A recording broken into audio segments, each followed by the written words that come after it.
What is up? Welcome to the episode.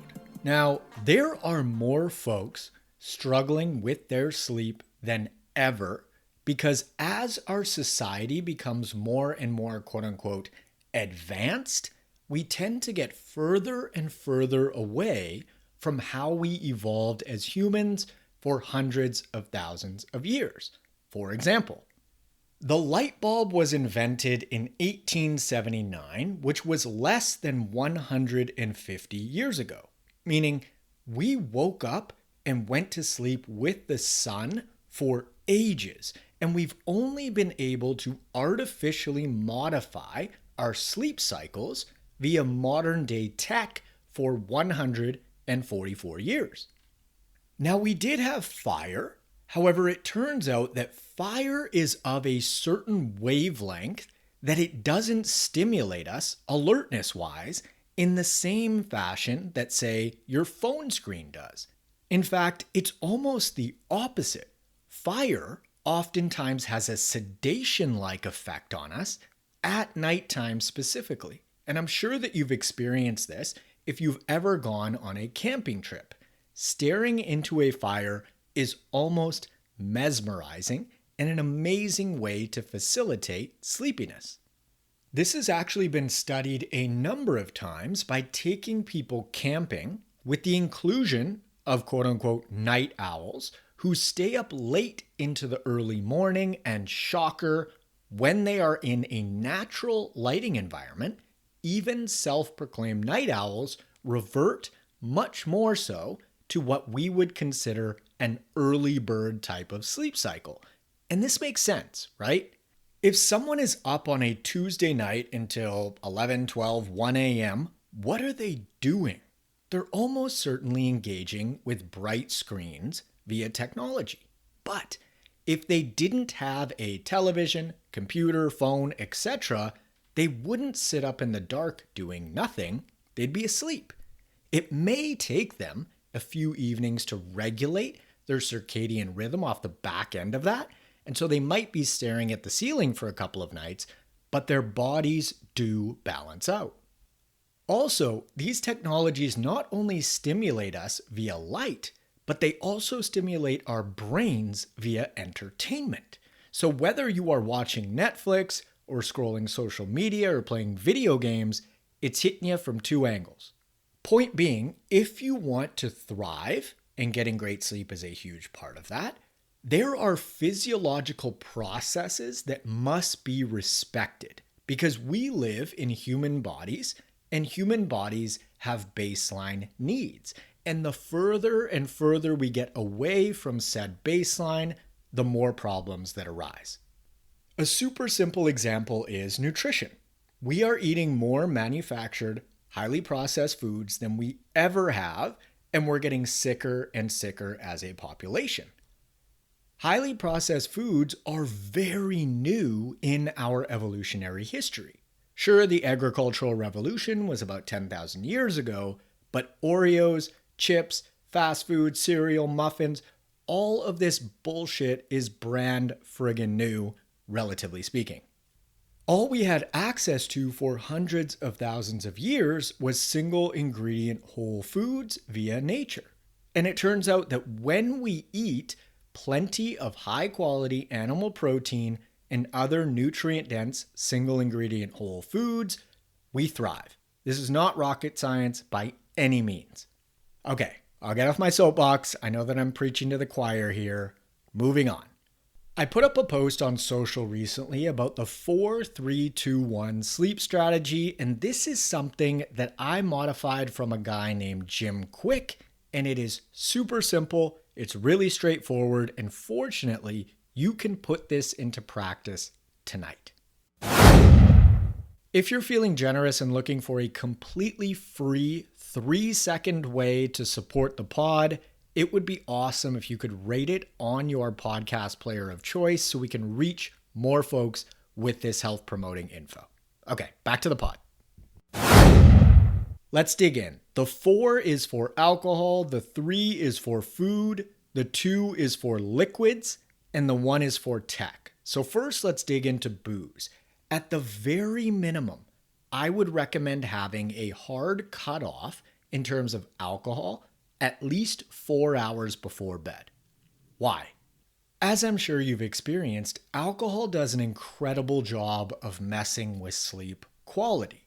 Now, the kicker here is that some folks will notice that when they drink, they may be able to reduce what's called sleep latency, which is just a fancy way of saying that they fall asleep faster after having consumed booze.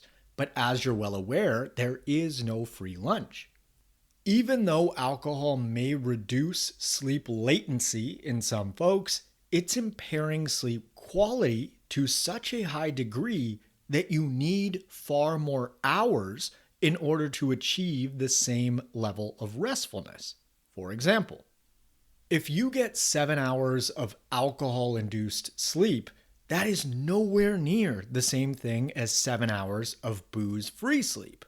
All other things being equal, you will feel far more rested and alert via sleep sans booze. So, if sleep is a priority, keep alcohol as far away from it as possible. And of course, no alcohol is going to be even better. Also, even a single drink will reduce the quality of your sleep. It's unfortunate, but it's true. The 3 is for food, meaning we want to eat our last bite of food at least 3 hours before we go to bed. Why? Digestion is an active process, a heat promoting process, in fact. And so if you struggle with night sweats or quote unquote hot flashes, simply eating your last meal earlier will absolutely help. Now, the kicker here is that you don't want to go to sleep hungry, right? That's not conducive to quality sleep either. And so you want to eat a satisfying meal, preferably made up of single ingredient whole foods, at least 3 hours pre-bed, that holds you throughout the night. If for whatever reason you need to eat closer to bed on any given evening, going for a 10, 20, 30-minute walk after you eat will support digestion and dissipate some of the heat that is associated with those metabolic processes. The 2 is for liquids. Staying hydrated is great, but waking up 5 times in the night because you drank so much H2O before bed is completely counterproductive. So, I would recommend cutting off liquids a minimum of 2 hours pre-bed, and this includes water, teas, etc. Now, if you are one of those people that can drink water right up until bedtime and you sleep through the night just fine, ignore this recommendation because you're clearly good to go. The 1 is for tech, and this one might just be the toughest because of our relationships to our phones. I would recommend putting your phone on airplane mode and leaving it outside of your bedroom. Personally, I do this every single night and have for years, and a bunch of my clients have found it to be an absolute game changer in terms of their sleep too. Now, if you need to wake up with an alarm, buy one for $10 and put it on your nightstand. One of the coolest things about this 1 hour tech-free pre-bed recommendation is that it gives you an hour to actually process your day, check in with yourself, maybe chat with your partner. If you find that you lay your head on the pillow and get busy brain, it's almost certainly because you've been either go, go, go all day and or you've given yourself so much input that when you try and go to sleep, all of these thoughts that have been ignored or pushed off to the side all day long slam you in the face.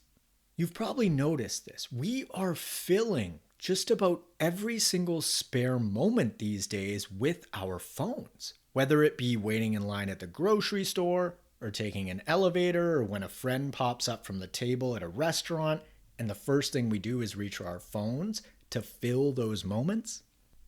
Whatever happened to just sitting, observing our environment, or heaven forbid, even our own thoughts, right? These little gaps are opportunities to check in with ourselves, ponder, think, observe, and just be. As strange as it sounds, not filling these moments with additional stimulation may just help you sleep better. A few other things in regards to getting a great night's rest. Coffee or caffeine.